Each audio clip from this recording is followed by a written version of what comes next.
Good evening, one and all. We are live on YouTube. And now joining us this evening, a few days ahead of kickoff, joining me, the host of the excellent Total Saints podcast, Ben Stanfield. How are you, mate? Thanks for coming by. Yeah, not too bad, Freddie. We were just having a quick chat, weren't we, about the fact that we've been enjoying 10 days without having to worry about Saints. So I feel quite relaxed, actually. Yeah, I mean, to be honest, it's a stress-free environment for the last 10 days, but equally it is a sad indictment of the situation. It is, isn't it? We never used to look forward to international breaks. Now we sort of cross off the days until they come, don't we? I mean, let's take a chance then to kind of look back briefly at the Everton game. It seems like a long time ago now, almost nearly 2 weeks ago. But Saints won, Everton 2, and it's the home woes that continue for all of the new enthusiasm, the fan base sort of really up for it recently, kind of snowballing really the enthusiasm. But we made it difficult to support after kind of 4 minutes. Tom Davis unmarked on a far post, which set the pattern of the game. It was schoolboy defending. It was, wasn't it? I thought we'd lost the zonal marking issues under Mark Hughes when he went out the door, but for some reason, Ralph and his team seem to have implemented them again. But yeah, I mean, you talk about going into a game like that, Freddie, make or break, probably the biggest game of our season at that point. And Ralph had spoken about having a good 15, 20 minutes starting, on the front foot and all that sort of thing. And typical Saints, as we've seen all throughout the years, all of everyone that's watching will know typical Saints in terms of letting a goal in, and you're on the back foot straight away, aren't you? I mean, it was players once again in the wrong position. We I think most of us speak for kind of like broken records for the last sort of 4 or 5 weeks, square pegs in round holes.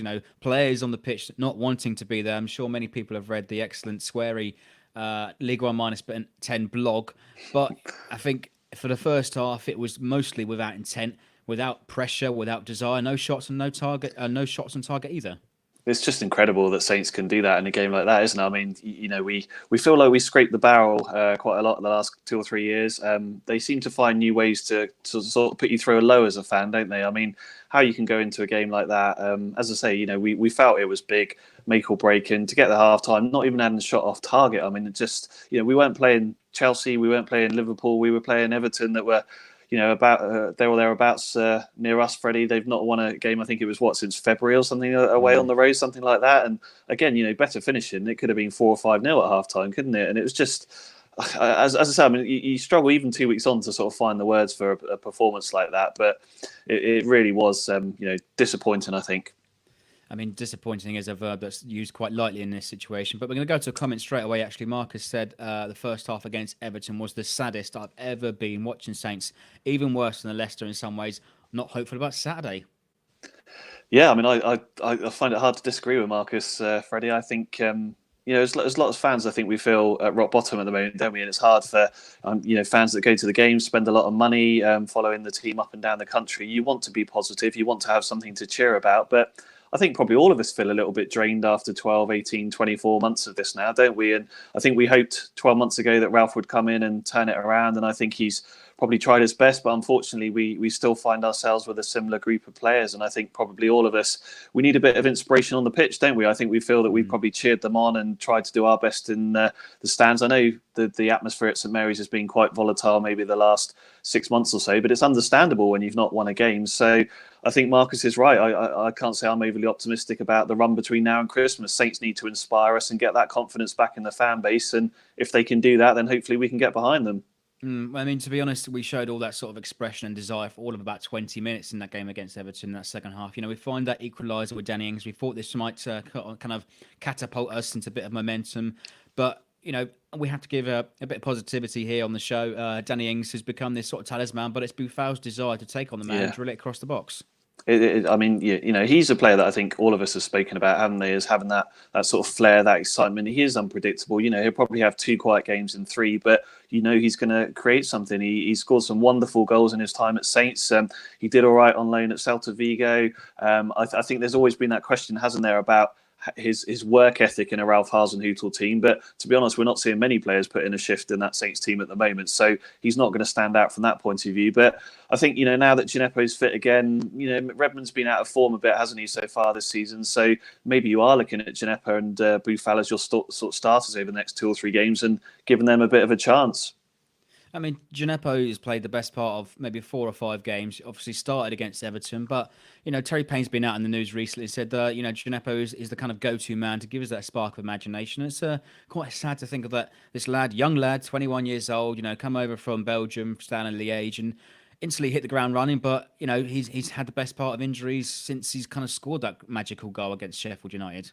Yeah, and it puts pressure on him, doesn't it? I mean, straight away we're looking, as you say, Freddie, a young lad that's come into the team. He's trying to establish himself in Southampton Football Club, let alone in the Premier League. There's already people I've heard talking about him being the next Sadio Mane and all this sort of weight that we're putting on his shoulders. And now we seem to be looking for him to inspire the team to sort of wins and everything. So, yeah, I mean, the frustration as well, as we all know, is that he hasn't necessarily played in his favoured position much this season either, has he? So I think that's a big question mark about what Ralph's going to do with him. But, he's someone that if fit, has shown enough already this season that he needs to be starting games. And if he's on the pitch, he's got that ability, a bit like Buffal, a bit like Redmond, to create something out of nothing.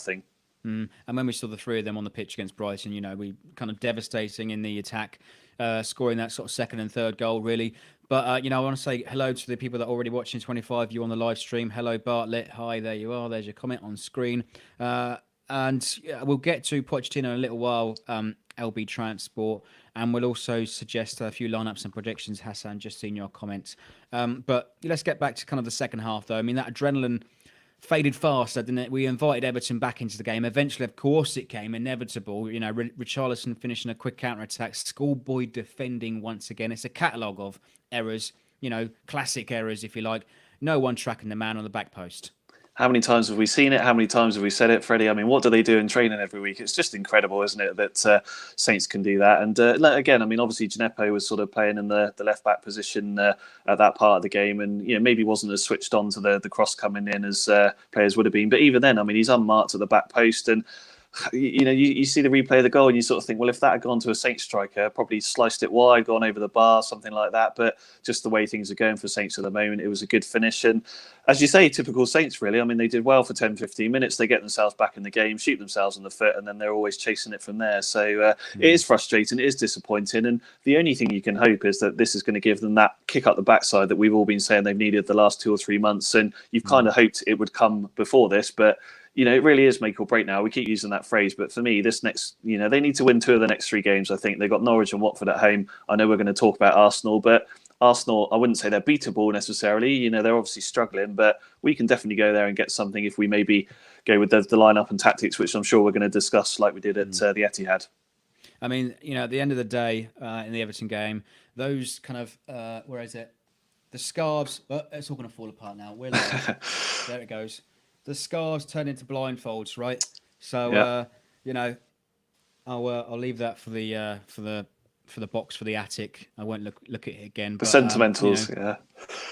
Those fans, though, it was starting to point the fingers in all different directions. The manager, the owners, but the players have to take some blame here too. And actually, great comment here from Scott. We're averaging 1.5 points per game for about half a season. Gineppo's looked great, and otherwise, it's pretty much the same team. How could it get so bad so fast? Yeah, I mean, I may be totally wrong here, but I think I saw a stat from Adam Blackmore after that game against Everton, which was something like 15 out of 61 home games now that we've won, which is incredible, really, over the last 2 or 3 years. I may be wrong, so if I am, apologise. But I think it just, I mean, what can you say? I mean, in terms of giving out the marketing, giving out the sort of clackers, the fire show, the light shows, all those sort of things. I mean, as I think one of your guys said to you after the game against Everton, all we want to see is some performance on the pitch. And you're right. I mean, it's easy to start shooting off at different people when things are going badly, but there's a lot wrong at the club, Freddie. There probably has been for a long time. Glenn's tweet just before the break summed it up nicely in terms of, we don't have a director of football, we have no head of recruitment, we have no under 23 manager. There's no sort of full-time assistant manager next to Ralph. I mean, there's alongside the players, there's so many sort of gaps in that structure that you can't really be surprised at the way things are going at the moment. I mean, you're taking the words off the tip of my tongue. This is a club that appears with no structure, no direction. We've lost the kind of sight of the sort of blueprint that kind of built the foundations of the football club on. Yeah, the philosophy. I mean, we've spoken a lot, as you say. I mean, your scarf says we march on the Southampton way, and what is the Southampton way these days? I think that's the trouble. None of us know. We're not playing the players that we signed in the summer. We're not bringing anyone through from the academy. We're playing players out of position. Ralph's looked drained, hasn't he? He's looked lacking energy, and he's obviously trying hard. And I think we've all been quite, certainly myself, quite keen to say that we're still behind him, and that changing the manager again won't necessarily solve it. But it needs something. Something needs to happen, doesn't it? They need to. I saw Nicky Banger was saying in the Echo they need to learn to win ugly. I mean, let's be honest. They need to learn to win. I don't care if it's good, bad, or ugly. So if they can get a win from somewhere, that's going to build some momentum. Where it's going to come from, we don't know. The pressure's of course going to be on in a couple of weeks, but it's a hard time at the moment as Saints fans. But we've all been through the ups and downs, and that's part of being a Saints fan, isn't it? That the rough will come with the smooth. We've had a few good years. We're going through a tough couple of years. There'll be good times again. We've just got to sort of stick with the team and wait for those. And it may take weeks, it may take months. What doesn't help is that we're getting on the backs of the players within the stadium. I think we need to look back on the kind of 90s and kind of protest. If you're going to protest before and after the game and have a plan. But it's not going to be easy to kind of get Gow out, as many are kind of trying to quote at the moment. But some great comments already here. Mark says he's not sure what the answer is there. Redmond and Gineppo both look like they play on the left, and Redmond doesn't like to play in the centre. They're the best players with Ingsy and William. Equally, kind of Gineppo and Buffalo are the only direct players at the moment. Redmond was last year, but he's been holding back recently. Yeah, I don't know what's happened to Redmond this year. I mean, obviously he had his niggle, didn't he? After, what was it, the Fulham game away, he got injured, didn't he? And he took a month or so to come back. He was back for the Pompey game and did all right down there. But let's be honest, pretty average League One side that we were playing against. But I don't know what's happened with. I think he's probably just been dragged down with the rest of them, hasn't he? No one seems to be inspiring each other on the pitch. There doesn't seem to be one player that, bar maybe Danny Ings this season, that's sort of come out so far in credit, I think. And it does need someone to sort of grab the ball by the horns to a certain extent and sort of, drive on. I mean, again, I'm a massive fan, I've said it before, of Pierre-Emile Højbjerg, but Lord knows what's happened to him this season. He, again, ever since that fans forum when he got put on the spot about the contract, he's just not looked the same player. There's not been the same energy. I mean, again, he missed the game against Everton for concussion, didn't he? So, what's going on in that situation as well? Because then if you've not got a captain on the pitch inspiring everyone either, that's another challenge. So there are so many things that need to be sort of sorted. But it needs someone to bang a goal in from 30 yards or someone to go in off the backside or something like that, doesn't it? And get them all going and build some momentum, really. Just need a bit of luck, as they say. But some great comments again on YouTube as well. But I mean, at what point does this start to become a crisis? What is going on? I think Ralph has tried almost everything. It almost seems like a kind of a madman philosophy at the moment, playing right midfielders in at left back, central attacking midfielders at right wing back. But again, it is kind of an opportunity for Saints to lick their wounds over this past 10 days.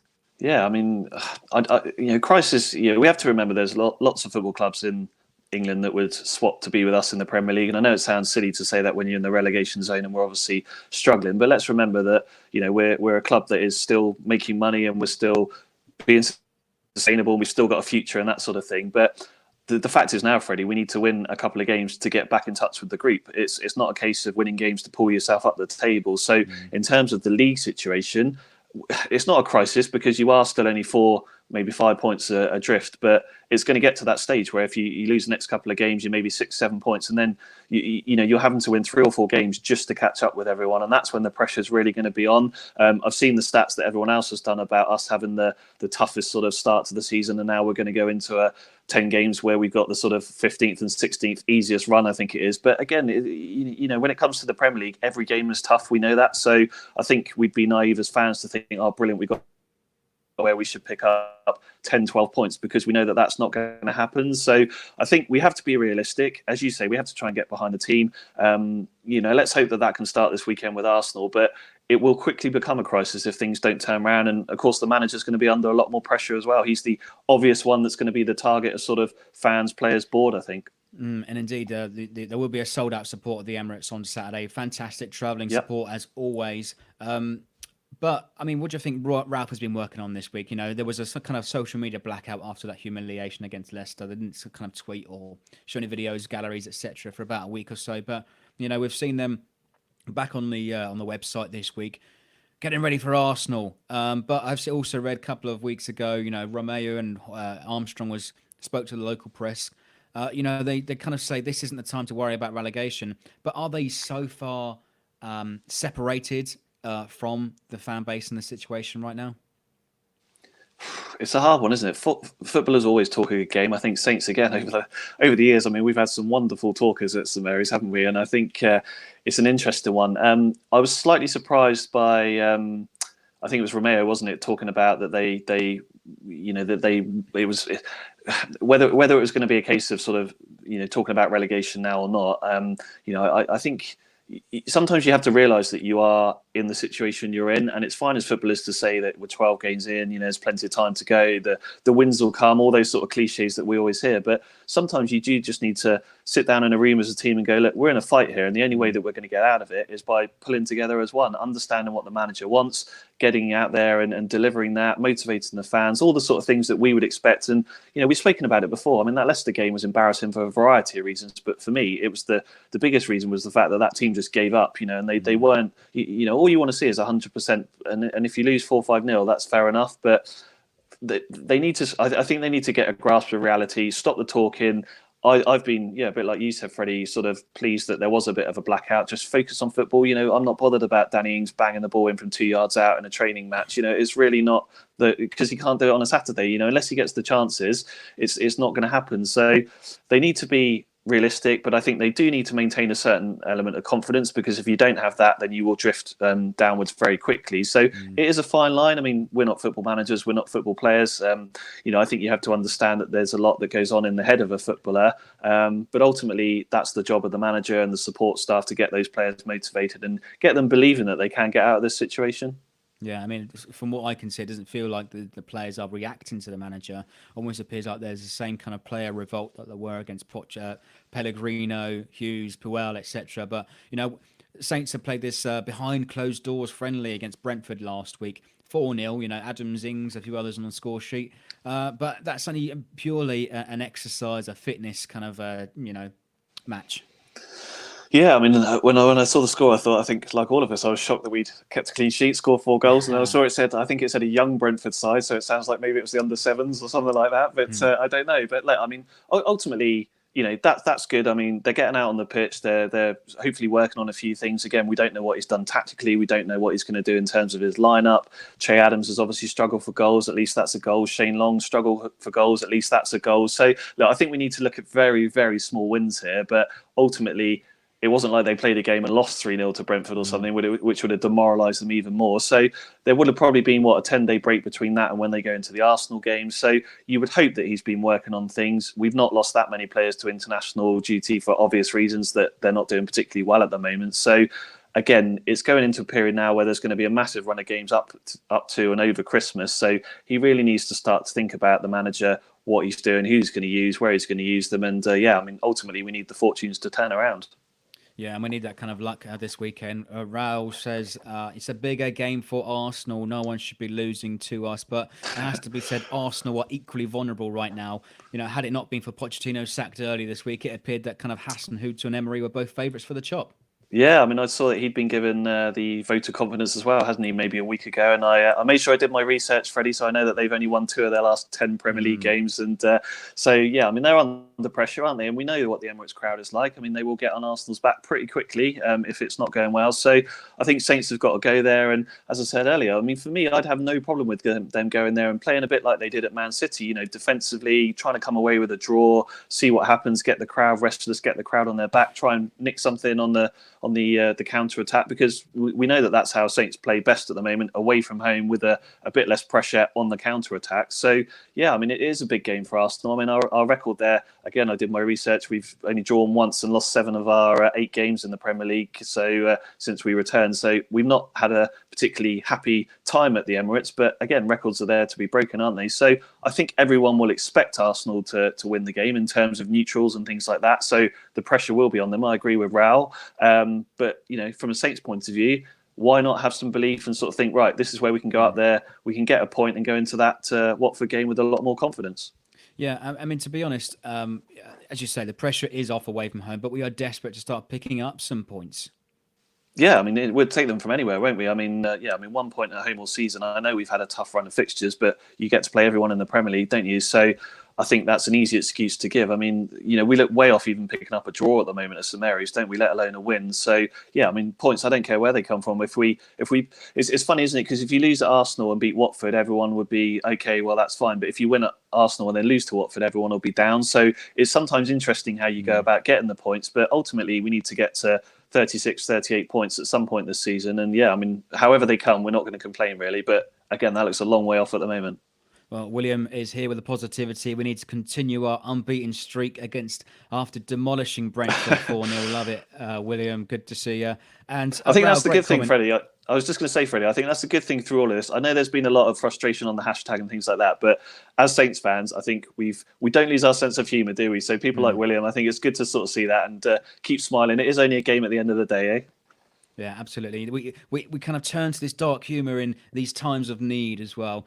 Great comment again from Raul. Do you think we play worse when we play winnable games and look better when we play big teams where all we have to do is stay put? Yeah, I mean, it's an interesting one, isn't it? Because Saints, I think, have struggled. They did well under Koeman, but ever since then, they've really struggled when the pressure's been on them. So we talk about the Everton game. That was a game at home where lots of people have spoken about the fact that you needed to win that, and we didn't turn up and perform. So again, our record against the top six until we beat Arsenal under Hasenhuttl was pretty average as well. But since then, we drew at Chelsea, didn't we? We beat Tottenham as well. So teams like that as well. So I think ultimately, it goes back to the point we were just making, wasn't it? We'll take the points how they come. I mean, I'm not bothered whether we beat Liverpool, whether we beat Watford, as long as we pick up the points. But I think Saints have struggled when the pressure's been on them, and maybe going to somewhere like Arsenal where it won't be on them as much as it will the following week will maybe help. Let's know.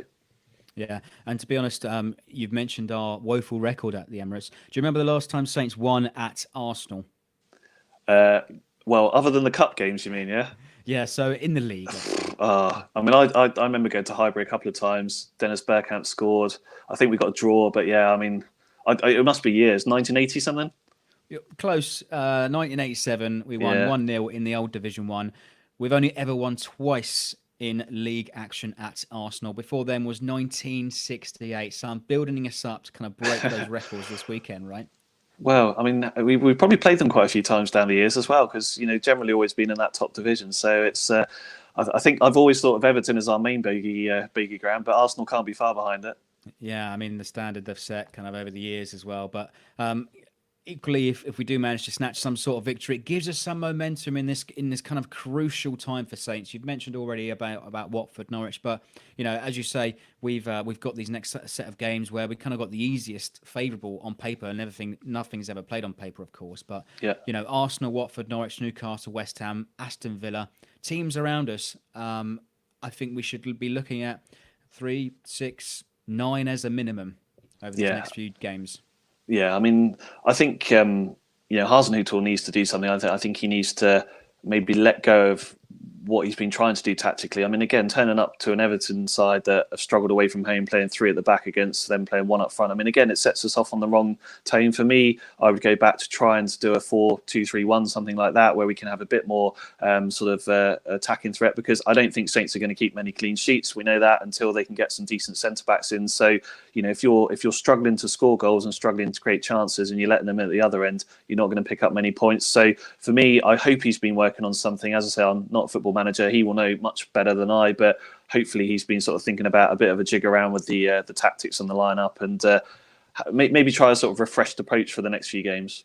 Yeah, well, the 3-5-2, 5-3-2, whatever, has not been working. Or the 4-2-2-2, so famously kind of used, his kind of experience using that in the Bundesliga hasn't worked. But historically, we get some success from this 4-2-3-1 system. Joe, great comment. We should play 4-2-3-1 with Ings up top, with Buffal, Armstrong, and Gineppo behind. Yeah, I wouldn't argue with that. I think Armstrong's, again, someone that's been probably chomping at the bit on the sideline. He's I think, spoken publicly, hasn't he? Well, he's been on Scotland in GT, about his frustrations at getting a game for Saints. So, again, you want players like that are going to come in and sort of want to show their desire to play for Saints. I don't think Prowsey's done much this season, like him or loathe him. give him a bit of a rest. So maybe someone like a Stuart Armstrong. I think Buffel did enough, Freddie, providing he's fit, obviously, to whether you start him at Arsenal, I don't know. There's games like that you wonder, but of course we've all seen that video of him taking on about 4 or 5 players at the Emirates a few years ago. So I don't think that's a bad shout, that one at all. And a few more other comments. Let's run through our lineups and predictions. And lots of comments coming in now about the formations and personnel. So Kieran says, "What's our best formation?" I'm getting the impression the 3-5-2 is the one that Ralph is going to go with due to the squad. It's a shame he couldn't implement the 4-2-2-2. I blame the board for not backing Ralph. I want to just extend on that. Actually, of course, this week, if you've been following the tabloids, we've been linked with this American centre back Aaron Long. As they say, 2 wrongs don't make a right, but does 2 longs make a right? That's dreadful, Freddie. I've seen it around, and it's still not getting any better. Well, we need that kind of quality in defence, and I'm not sure this Aaron Long is going to do the job. Again, unproven in the Premier League. Huge gamble. Yeah, I mean, it is a huge gamble. I have to be honest, I know literally nothing about him, so I can't really give any analytical insight, but I would question anyone coming from the Major League about the difference in quality between that and the Premier League, certainly. But I think we have to be realistic. Saints haven't got 30, 40 million in January to go out and buy, the world's second best centre-back or whatever. So are we...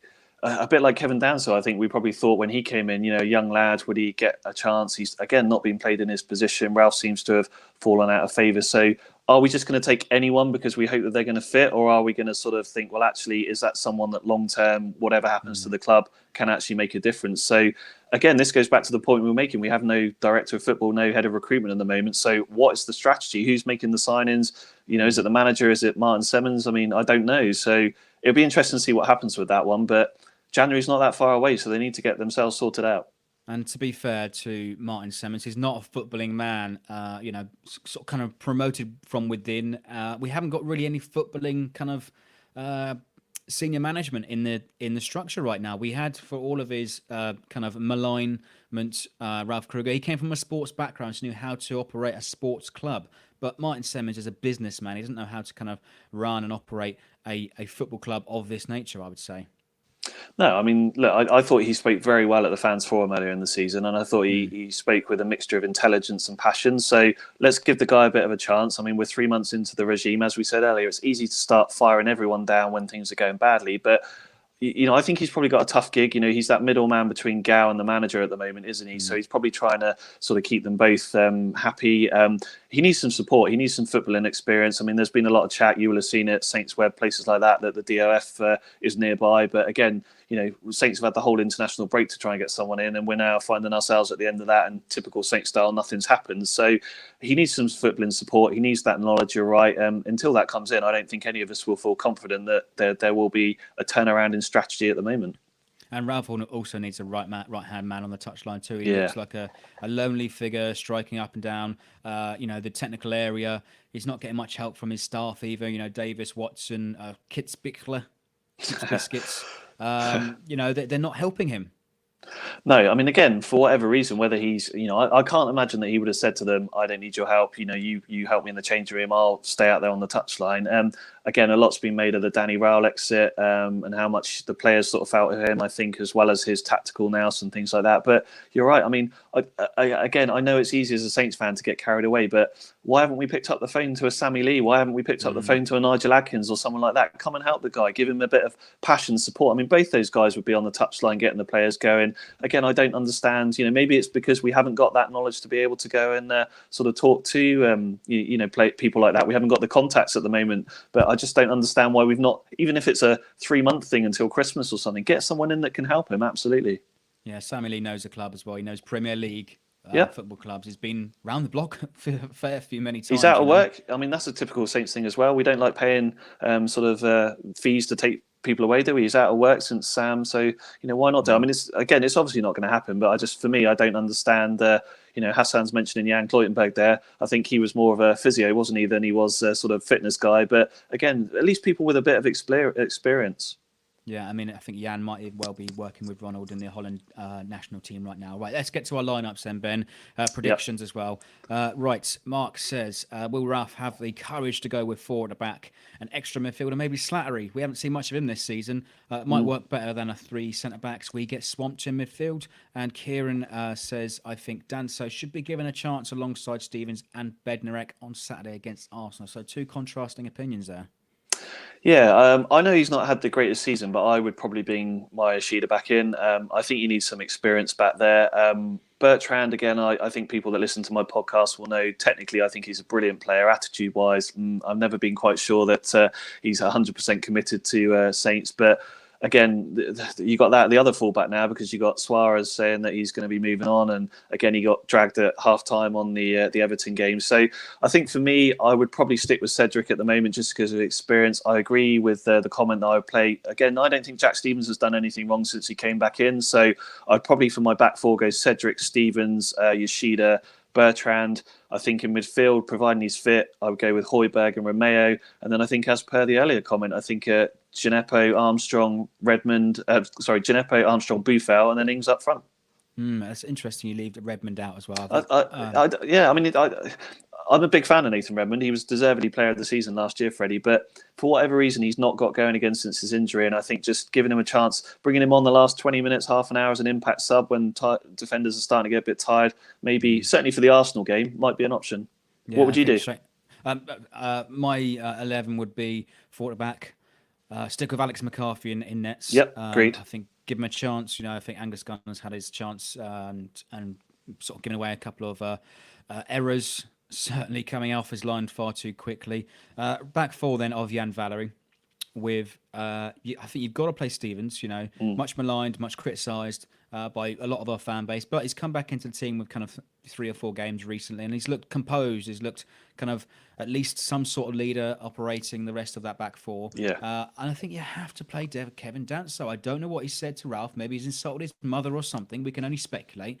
But Bertrand's back from suspension as well. I think he has to play left back. Midfield 3. Probably Højbjerg, Romeo, Ward-Prowse in front. Ward-Prowse kind of play, or he could well be said as a 4-2-3-1. Ward-Prowse is that kind of attacking midfielder to play make, if you like. Outside wide, probably Gineppo, Redmond, and then Ings up top. Yeah.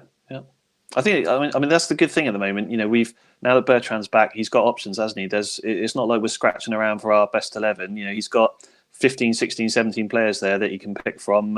So it'll be interesting to see what he does. Yeah, and there's a player that's come back actually recently from his loan at Red Bull in New York. Would you put Josh Sims back on the bench, and good to have him back home? Yeah, I think why not? I mean, if he's back again, he's someone that, because he's been out of the club, he won't necessarily have been dragged and drained down like some of the other players, if you know what I mean. So he might still feel quite confident. He's obviously had a decent loan spell, I think, over in New York. So yeah, I mean, I think a bit like Redmond, he's someone that has a impact sub to come on for 20 minutes at the end, take the game to the opponents, particularly if you're sort of 1-0 down or something like that, then I think why not? Absolutely. Mm-hmm. Right, so before we wrap up the show then with some predictions, time for you to tell us then about Total Saints Podcast Live, TSP 100. Tell us more about it, Ben. Yeah, no, thanks, Freddie. So, we were having a chat a few weeks ago about trying to celebrate our 100th show, which is coming up probably around about mid to latter part of January. And we wanted to do something I think that would obviously be recognised in terms of benefiting someone else. So, of course, someone or something that's close to all of our hearts is the Saints Foundation. And I am sort of, lucky enough to have played football with Greg Baker, who many of you watchers will know is the head of the Saints Foundation. So, sort of reached out to him and said that we were thinking of doing something live. Could we do it in touch with them and sort of in partnership with them? So, we're going to do it in the Five Rivers pub, which again, I know you're very. You introduced me to Freddie, and Mange is obviously a very good guy, and we're going to do it there on the 10th of January, Friday the 10th of January in the evening. It's all going to be in support of Saints Foundation, so all the proceeds on the evening, there's going to be an auction with I think some signed Saints memorabilia that will be there as well. So that alongside tickets, which are £10 plus a small booking fee for people that would like to come along. All of that will be going to the Saints Foundation. Adam will be there, Adam Leach, Steve Grant will be there. You're going to be there, Freddie. Glenn Delacour is going to be there. Lucy hopefully is going to be there, subject to holidays. So, I mean, look, alongside recording the podcast, it's going to be, I think, good for all of us to have a bit of a a beer, a bit of a chat, probably a bit of a cry, a few hugs, that sort of thing, Freddie. So if anyone would like to come along, it'd be great to see you. And as I say, the most important thing is that Saints Foundation are going to benefit from it. Yeah, excellent cause, worthy cause, no less. And you can get tickets by heading over to your Twitter page. It's your pinned tweet, right? And I'll also add a link down in the description after we've come off live. So definitely sort of explore that option if you want to come join us for a beer. Hopefully Sky or BT do not dictate our game to a Friday night against Leicester, which is scheduled at the moment of the day after. So, it could well be alive with a live game in the background, but perhaps we are watching with our eyes covered, with our blindfolds once again. So bring them all as well. And I also want to bring your attention to this monstrosity on my top lip. I'm going for the kind of shade underneath. It's coming, only about a week or so left. So it is for Movember, an excellent cause close to kind of my heart, if you like, as well. And this is to tackle men's health, prostate cancer, testicular cancer, men's mental health, and suicide prevention. So if you want to donate to this attempt, these masterpiece. I tell you what, I'm going to use some of John's mustache wax, hopefully next week when it's matured a little bit more, So if you want to help us and donate to the cause, go to mobro.co/theugly-inside and help with what you can. We're all lads, we're all we've all got males in our lives, whether it's our dad, granddad, brother, son, all of these are affected by these men's health issues. So, this is for them. So do donate what you can. So, right, on that note, then let's have some positivity. I know that's hard to come by sometimes by listening to your podcast. You go with a kind of reverse psychology, right? Yeah, that's not even working either, is it? So, look, do you know what? I'm going to be positive, Freddie. I think Saints can pick something up at Arsenal at the weekend. I am going to go for a 1-1 draw. I will take that all day long. And point away from home kind of stops the rot a little bit. 4 games on the bounce about a victory without many goals either. And hopefully it would give us some momentum returning back to St Mary's the weekend after against Watford. Okay, right. I think we'll call that full time then, Ben. Great to join us, and thank you all very much. Then in the comments, a lot of you joining us this evening, and do make sure if you want to listen back to us, you can download the podcast, and of course do check out the Total Saints podcast over on Twitter, SoundCloud, etc. Great. Thanks for joining us, Ben. Cheers, Freddie. All the best, mate. Great stuff, and thank you, one and all.